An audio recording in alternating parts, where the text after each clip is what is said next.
দেখো আমি গেছিলাম পুজো দেখতে, তো বেশি সময় থাকিনি, চলে এসেছি। তা আসার সময় আমি নিয়ে এসেছিলাম এই যে বিরিয়ানি।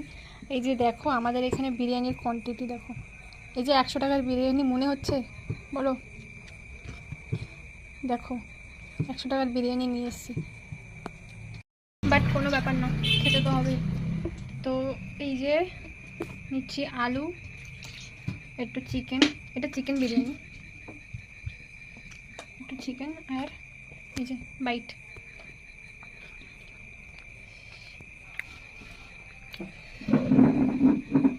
মোটামুটি টেস্ট।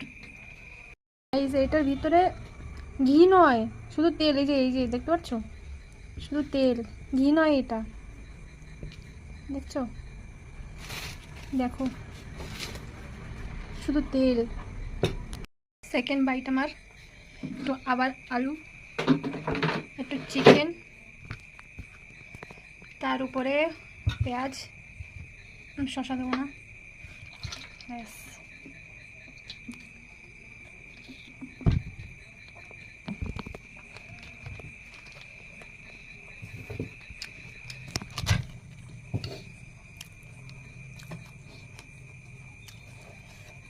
কলকাতার কম্পিউটারে এটা একদম থার্ড ক্লাস বিরিয়ানি।